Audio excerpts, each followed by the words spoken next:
F'din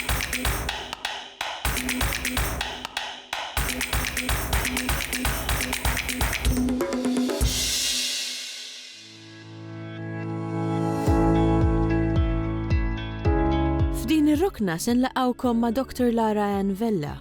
Vella tkellmet ma' tim tagħna dwar l-importanza tal-litterizmu u l-istrateġija nazzjonali marbuta ma' dan il-qasam tal-edukazzjoni. Li bniedem ikun litterat ifisser li kapaċi jaqra, jifhem u jitkellem u jikkomunika fuq test miktub.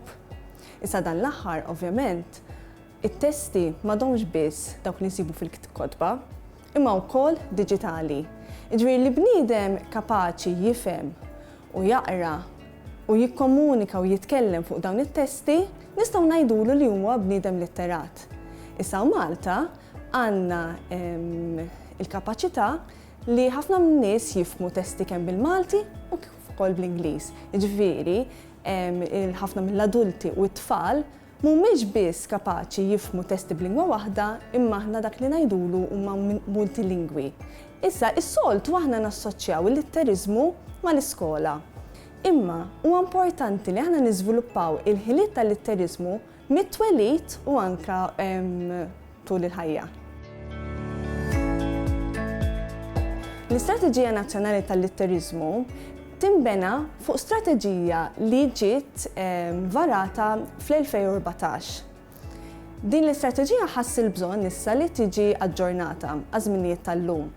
Kien hemm żviluppi pereżempju fuq il-fatt li fil-klassijiet tagħna għandna tfal multilingwi.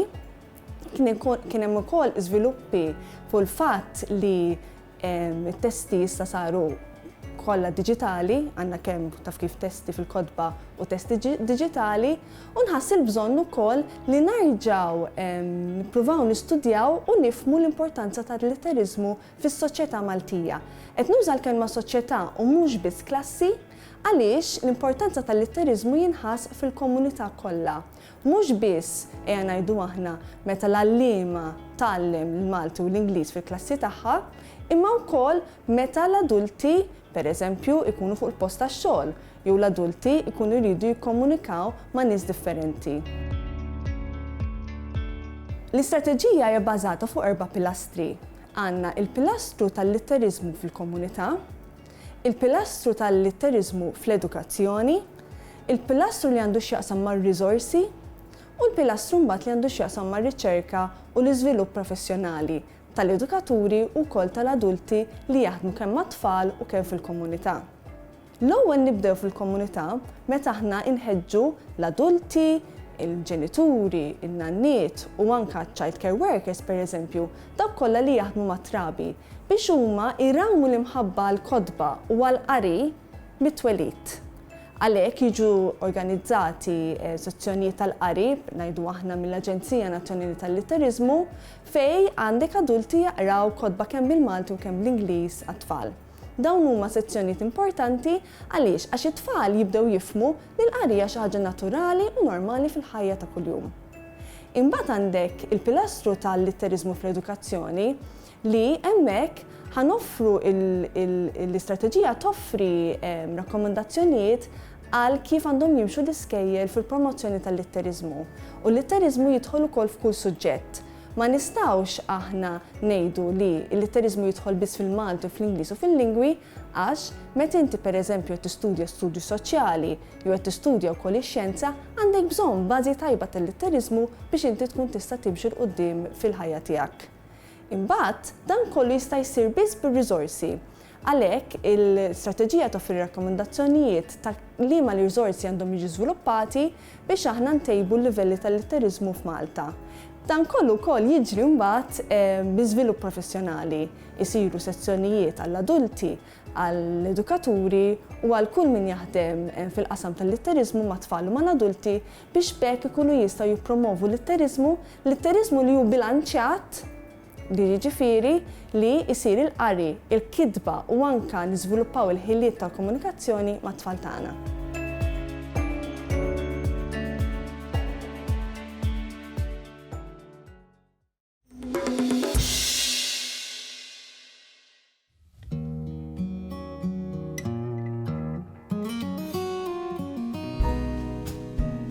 Fost l-affarijiet li jażlu l-film Lutzu minn produzzjonijiet lokali oħra, ma nistgħux ma nsemmux il-kwalità tal-lingwaġġ.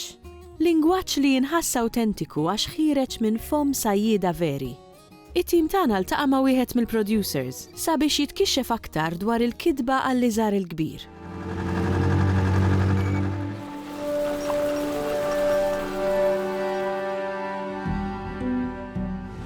Anka l-missieret kienet ittieħ trabbi kien jaqsam daru taħt il-lutzu. Fejtat nitrabbi l-aħħar darba? U hekk terġa' tagħmel l-ilma. Għadx jemmel il-ma, so. Garantijlek. Ma għax għalik. Ma nafux eżatt, imma Aiden mhux qed jikber biżżejjed u xi ħaġa trid issir. Taf kemm għandna spejjeż. L-istorja ta' Lutzu tajt l-istorja ta' Jazzmark li huwa sajjid Malti li jkun f'sitwazzjoni fejn jrid ifittex kif jgħajex il-familja tiegħu u jfittex metodi oħra barra s-sajd regolari biex jaqla flus għall-għajxin tal-familja tiegħu. Biex inżommu mal-awtentiċità tal-lingwaġġ ċinematografiku li l-film jaspira għalih, kien jaspira għalih u jaspira għalih, ħassejna li dejjem għandu jkun hemm ċertu libertà kif il-mod kif iż-żewġ sajjieda protagonisti tagħna li nfakkar huma mhumiex atturi huma sajjieda vera li qed jagħmlu l-parti prinċipali fil-film. Alex tom dik il-libertà li meta nkunu fuq is-set għalkemm kienu qed isegwu ċertu blocking u ċertu aspetti min-naħa tad-direttur f'dak li għandu x'jaqsam mal-lingwa, l-iskript dejjem kien jisu gwida. U dawn ħafna mis-xeni li jidhru fil-film actually għamluhom tagħhom allura jinstema' Malti li nitkellmu fil-ħajja tagħna ta' kuljum. Naħseb li l-awtentiċità hija l-iktar ħaġa li toħroġ minn din l-improvvizzazzjoni u mill-lingwaġġ użat. Għax qatt ma ħlomna li s-sajjeda tagħna mhux se jitkellmu l-lingwa li jitkellmu ta' kuljum. Allura inħoss li dak u jorbot, iħollu jorbot mal-neorealizmu tal-film u mal-awtentiċità li l-film jipprova juri lill-udjenza. Rajsa ma taħdemx, tispiċċa titħawad. Rajta tiġri ħafna nies dil-biċċa tax-xogħol. Jien m'għandix naħdem il-baħar. Ħadd is-somma tal-Ewropa u tajthom id-dajsa. Biex tidu jikber bħalek? Naħseb li aħna għadna fil-bidu. Ftit saru films bil-Malti u ftit aktar kien hawn films bil-Malti li rnexxielhom jintwerew madwar id-dinja kollha u jiġu magħżulin festivals rinomati u li jkollhom distribuzzjoni f'pajjiżi differenti. Inħoss li il-Malti m'għandu xejn differenti mill-lingwi oħrajn, hija l-lingwa li nitkellmu, hija l-lingwa li niktbu, għandna nkunu gburin bil-lingwa tagħna u ma nagħmlux assoċjazzjoni u preġudizzji mal-lingwa. Naħseb li għal produzzjonijiet ċinematografiċi li nesprimu ruħna fil-lingwa li aħna nitkellmu ta' kuljum hija xi ħaġa normali u m'għandniex inħossuna inferjuri li nagħmlu film bil-Malti jew film li jkollu taħlita ta' lingwi. Għax bħal pajjiż li aħna nitkellmu tista' tgħid mix ta' lingwi differenti. Il-fatt li llum fil-mod kif il-films saru jiġu ukoll distribwiti mad-dinja kollha, il-fatt li hawn iktar distribuzzjoni diġitali fejn is-sottotitoli saru iktar komuni u qed naraw kumpaniji kbar li jmorru lokalment u jipproduċu films f'pajjiżi differenti bil-lingwa oriġinali tagħhom. Nemmen li l-Malti għandu l-ispazju tiegħu, ġifieri naħseb li qegħdin fil-moment opportun biex niżviluppaw iktar xogħlijiet bil-Malti.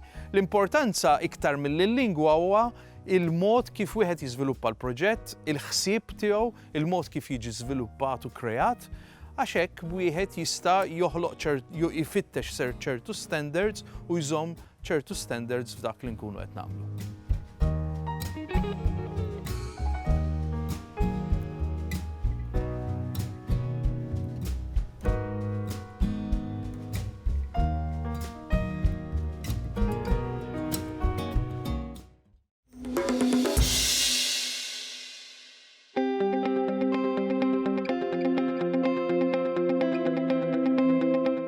kodba li taqrom u hemm kodba li tismagħhom. Il-pubblikatur Chris Gruppetta qasam magħna xi ħsibijiet dwar il-vantaġġi u l-iżvantaġġi tal-kodba awdio. Mezz ieħor ta' konsum tal-kodba li kull ma jmur qed isir aktar aċċessibbli f'pajjiżna. Min dejjem kont naħseb li jekk tkun ġo post li huwa sabiħ, ġo qalbek tixtieq li jieqfu l-minuti tal-arloġġ sabiex tibqa' hemm, tgawdi skiet u l-ġmil ta' madwarek. Kemm kont żbaljat. Kodba audio huma dawk li bl-Ingliż ngħidulhom audiobooks. Huwa ktieb illi minflok taqrah fuq il-karta jew fuq screen tisimgħu. Għalhekk audio. Jiġifieri għandek attur, attriċi, nies professjonisti li qed jaqraw il-ktieb, irrekordjawh u inti qed tisimgħu. Issa fi żmien konna niftakarhom l-audiobooks fuq tape, u mbagħad eventwalment kienu jsiru fuq CD li tqedhom fil-karozza, pereżempju magħhom fil-karozza, illum il-ġurnata ovvjament kollox mexa diġitali għal fuq il-mobiles. Il-vantaġġ kbir ta' ktieb audio huwa li tista' tisimgħu tisma' l-ktieb waqt li tagħmel xi ħaġa oħra. Pereżempju jiena il-sewqan ta' kuljum mid-dar, għall-iskola, għax-xogħol, eċetera, dejjem għandi xi ktieb audio għaddej fil-karozza. Ġifieri, normalment ma tistax qed issuq qed taqra ovvja, imma tista' tisma' jien naf min imur jogging, min imur il-gym, ħireġ timxi. Dak hemm kull m'għandek bżonn, par headphones, mobile u smajtu.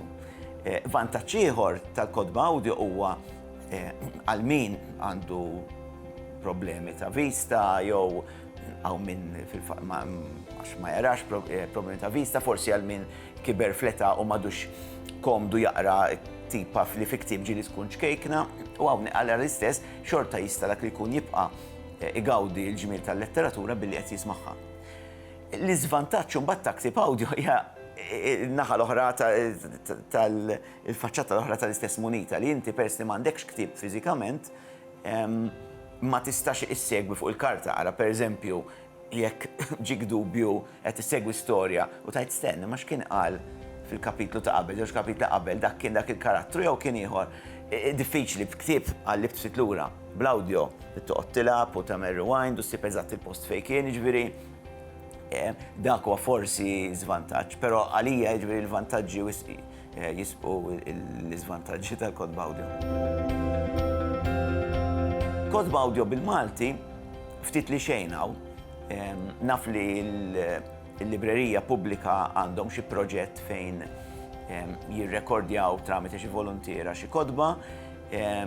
Aħna kellna proġett magħmul mal-Premju tal-President ta' Malta għall-Kreattività ftit snin ilu fejn ħloqna sensiela ta' 12 ktieb audio għat-tfal, propju għat-tfal li għandhom nuqqas ta' vista jew ma jarawx, u allura kienet jingħataw b'xejn, kien proġett issussidjat appuntu biex jingħata b'xejn lil tfal li għandhom problemi ta' vista, però m'hawnx ħafna għax ktieb audio ovvjament biex isir sew u b'mod professjonali kan irrekordja jiena u inti jew malajr id-dar mod, imma jekk jsir b'mod professjonali jisu ħafna flus għax inti għandek trid attur, attriċi professjonisti li ħajqrawh, trid studio fejn ħajġi rrekordjat b'mod professjonali, mhux ta' kemm qabad fuq il-mobile u rrekordjajtu, trid editing, ħafna ħsejjes li jkun hemm. Jiġifieri l-ammont ta' flus rikjesti biex isir ktieb audio u tiġi s-soltu storja ta' suq ċkejken barra minn Malta jagħmlu ktieb audio hekk huwa bl-Ingliż għandek id-dinja kollha fejn tista' tbiegħu.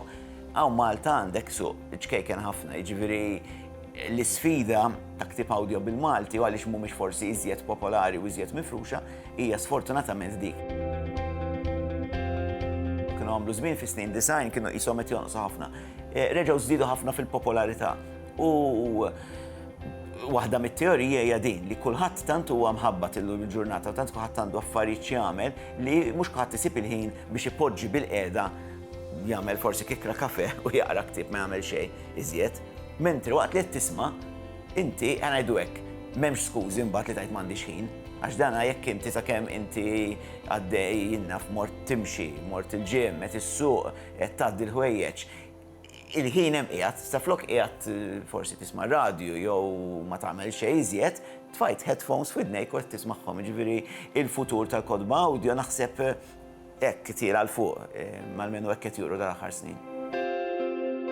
Dirila li semmet lill-loħta sejħila imma ma kienx ċerta kienx qed toħlom. Ftit sekondi baqgħet mimduda fid-dlam, għajnejha mberqin lejn is-saqaf.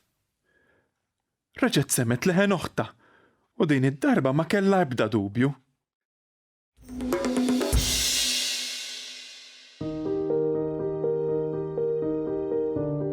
it-traduzzjoni tal-Qudiesa mill-Latin għal Malti kellha sem importanti sabiex il-Malti jingħata status ola.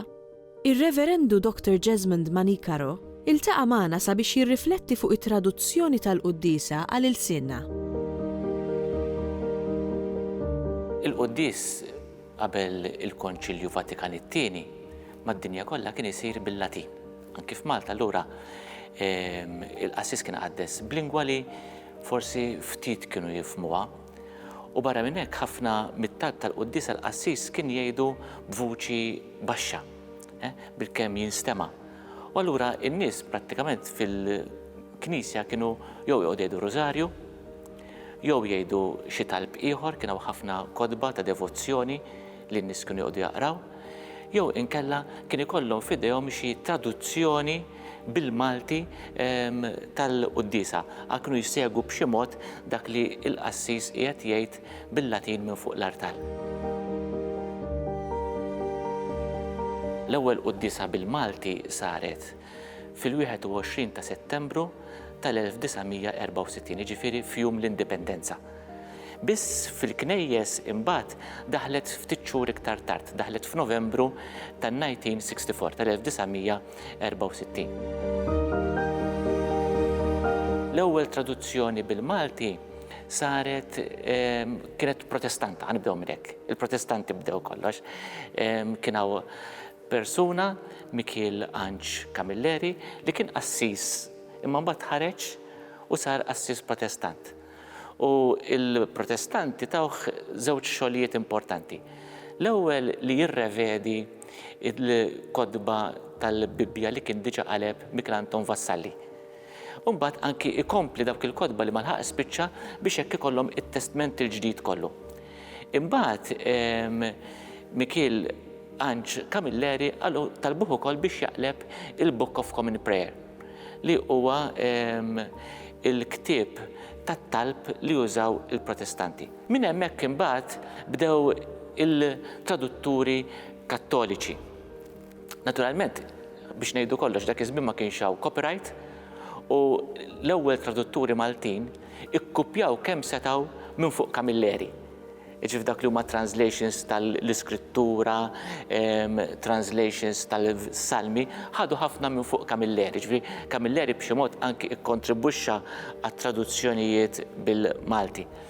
Imma l-ewwel ktieb uffiċjali li ħareġ uffiċjali fis-sens l-ewwel traduzzjoni stampata bil-Malti kienet minn Richard Taylor u dan Richard Taylor ħareġ l-uffiċċju tal-Ġimgħa l-Kbira, tal-Ġimgħa Mqazza. Fuq naħħa fuq kolonne kienu jkunu fuq naħħa jkun hemm il-Latin u fuq naħħa jkun hemm il-Malti. Imbagħad insibu sensiela ta' manuskritti li ma ġewx ippubblikati għal raġuni jew oħra, pereżempju Fortunato Panzavecchia għandu manuskritt tal-Qudiesa bil-Malti. Sabiħa wkoll manuskritt ieħor ta' Ludovic Mifsud Tomasi li dana qaleb il-Qudiesa b'mod oriġinali tassew, forma ta' poeżija. Imbagħad importanti ħafna fl-istorja tat traduzzjoni bil-Malti kien il-kontribut ta' Giuseppe Muscat Zoppardi. Giuseppe Muscat Zoppardi fil-bidu tas-seklu 20 qaleb il-Qudiesa għal-Malti, imbagħad iktar tard fl-1918 ħareġ il-Missal, l-ewwel Missal bil-Malti. Interessanti x'jgħid lin-nies ta' dak iż-żmien. Jgħidilhom għalkemm żgħir fil-qies għandkom ktieb biex tkunu tistgħu issegwu kull ma jgħid il-qassis kelma b'kelma. Anzi mhux biss issegwu miegħu, tieħdu sehem miegħu fil-Qudiesa għax il-Qudiesa kif jgħid il-qassis hija s-sagrifiċċju tiegħi u tagħkom. Sabiħ ukoll il-kontribut ta' Vincent Cassar. Vincent Cassar għamel proġett differenti minn ta' Muska ta' Zoppardi. Għaliex Muska ta' Zoppardi il-ktib tiegħu kellu żvantaġġ wieħed li inti titqgħod tqalleb minn naħa l-oħra. U ħafna drabi sakemm inti tkun wasalt u sibt il-post ta' dik it-talba l-qassis ikun ġaqala. Cassar ħareġ b'daw il-libretti kull ġimgħa. Immaġina li inti toħroġ librett kull ġimgħa bil-Latin u bil-Malti u għandek il-quddiesa tibda mill-bidu sal-aħħar, ma tixtoq tqalleb lem u tqalleb law. Dana il-fuljett fidejhom min setgħu isegwu il-quddiesa. B'dana il-mod hekk rajna kemm kien hawn attività qabel ma wasalna għall-quddiesa uffiċjali bil-Malti. Għat-traduzzjoni uffiċjali ħadmu grupp ta' nies. Pereżempju, għal fejn kienet tidħol l-iskrittura, ħadu ħafna mit-traduzzjonijiet tal-professur Sajdon. Irranġawhom xi ftit għax il-traduzzjoni ta' Sajdon kienet bbażata fuq is-Semitiku. Kien hemm mbagħad Monsignor Lupi, Monsignor Arthur Ser Pulicino, Valentin Barbara, li daw bħala tim fil-nofs is-snin 60 ħadmu jingħid bla waqfien biex għamlu dawna it-traduzzjonijiet.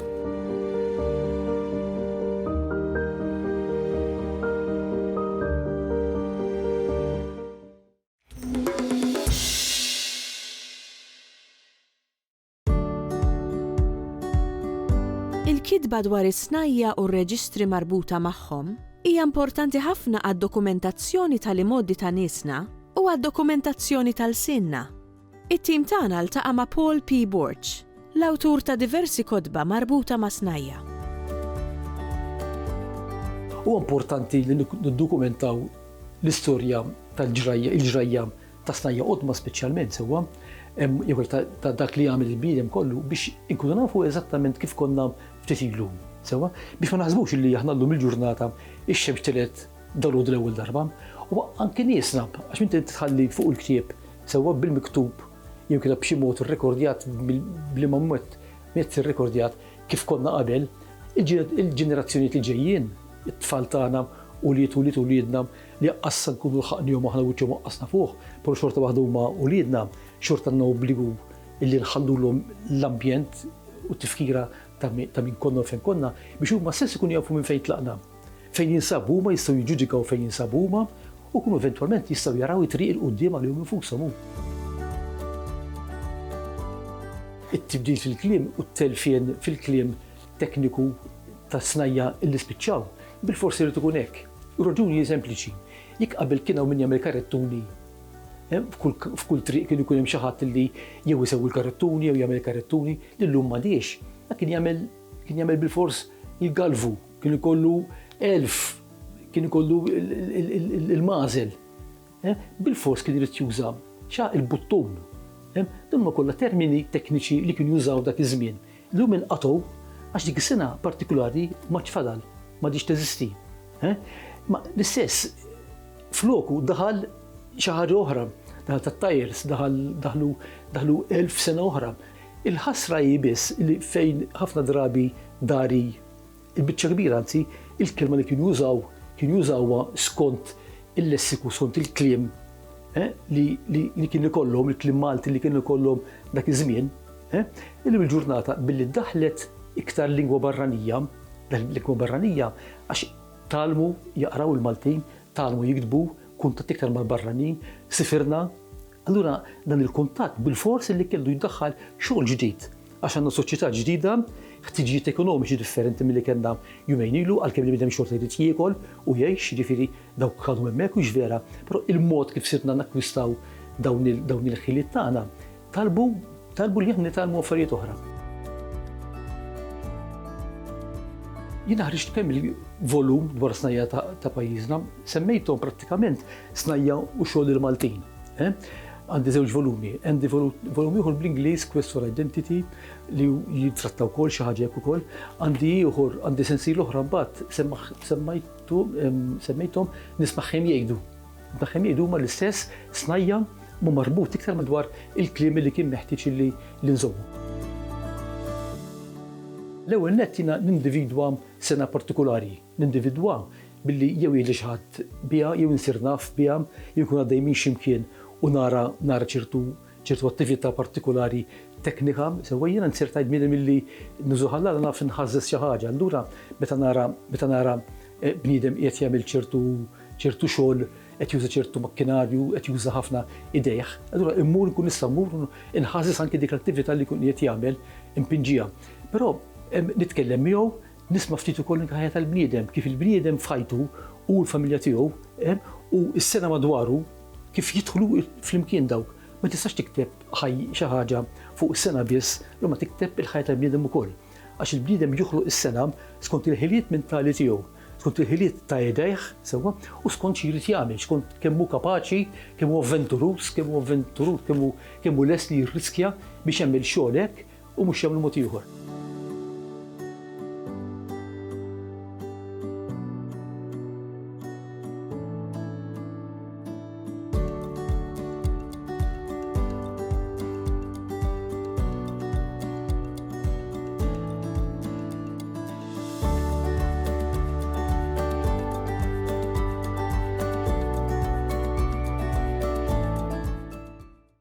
Il-Sinna jixtieq jirringrazzja lill-Aġenzija Nazzjonali tal-Litterizmu, lill-Ministeru għall-Edukazzjoni u x-Xogħol, lill-Kunsill Nazzjonali tal-Ilsien Malti u lid-Dipartiment tal-Malti fil-Fakultà tal-Arti l-Università.